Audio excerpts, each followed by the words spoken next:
Hi there, it's Dan Tabenham. We're mission to transform lives through fitness, to strategies to train the world's best personal trainers, and to provide people the knowledge and power to get in shape. This one's more oriented towards personal trainers, graduates, and wannabe personal trainers. And just going on a run just now, I've been thinking through and working out the content of this video, and I've really just been processing what we accidentally set up, I think, when we do our marketing and when we do our first sessions with clients.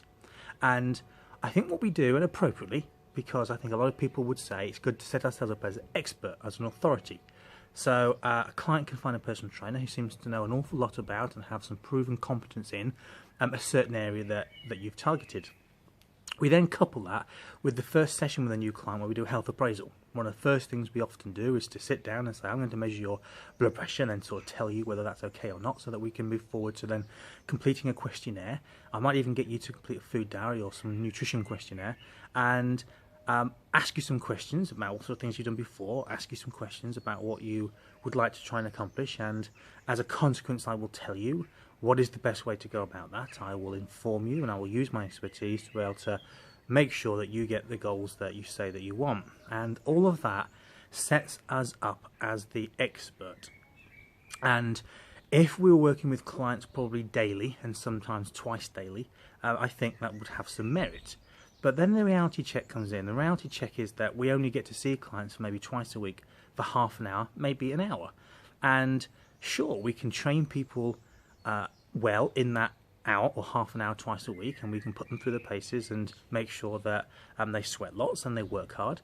But as we all know, that doesn't bring about results. What brings about results is actually the daily habits that they create around nutrition, and the daily habits they create around mindset, and the daily habits that they create around doing exercise and other physical activities between workouts with you. And in fact, those things far more contribute to the results they get 8 weeks later than how hard you can train them twice a week in half an hour.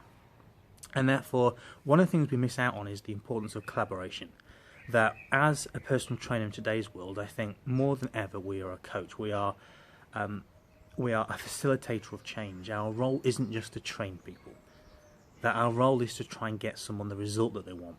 And therefore, if our role is to get someone the result that they want and to feel the way they want to feel, then one of the things we can do from the start is to avoid going straight into a health appraisal where we take out the blood pressure kit and measure the blood pressure, because all of that devalues and disempowers their role in this whole equation. Instead, if we actually sit down and talk to them, and we ask them a few questions about what they really want to try and achieve in the relationship you have together, in fact we reinforce that the way you see it is this is a collaboration, that whilst you do bring to the table your expertise is in nutrition of course, and your expertise is in exercise, and your expertise really is in your other experience or the successes that you've had with other clients that you want to try and use to support someone. But equally they have expertise too. Their expertise is they know themselves, they know their life, they know their past challenges, they know their strengths far better than you do. And in fact, even though they do have incredible strength and they do have incredible value to bring to the table, it's not always that clear what that is. In fact, your role is probably to increase their strengths, their expertise more as you progress, so that they increasingly bring more to the table. Meaning, what's really going on is I think we need to set up a much more collaborative approach of working, where we see it as two experts working towards one person's agenda. That the agenda is our clients, what they want, what they've done before, and how they want to feel instead of how they feel at the moment. But the expertise comes partly from you and partly from them. But everything we've done on our website and everything that we do in our first consult, if it's going to be fitness assessment based, does the opposite. And therefore, if we sit down with someone and discuss that the way you see it is there's lots to actually work on during the 8 or 12 weeks or 6 months, whatever your programs are, and you wanted to first of all establish, where are they at the moment? What sort of things are going on? What's their life like? And you're asking to be able to understand. You're not asking so that you can fix. And as we ask and we start to understand, what's really going on is our clients are better understanding their situation. So then when we ask, well, where do you want to be instead? Tell me if this program is going to work. And this program, I hope, between us, we can really make outstanding. Tell me where you want to be 6 months from now. What's the end goal here? And as a client starts to answer and you start to probe well, and your questioning and listening and body language skills are all refined so that you bring out the best in them. So you get more clear on where they really want to be, not just like losing weight, but why they want to lose weight and what losing weight will actually do in terms of their energy levels and how it will impact on their relationships, how it will impact on their work, and all the other good stuff we know is related to getting into fitness.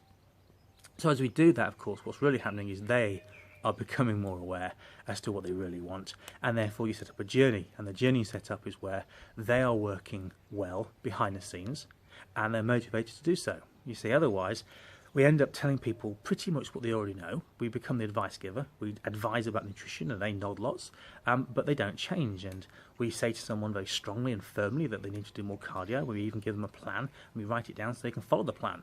But they don't follow the plan because life gets in the way, and life has always got in the way, and that's the whole point of why they're looking for help now. And it gets very frustrating.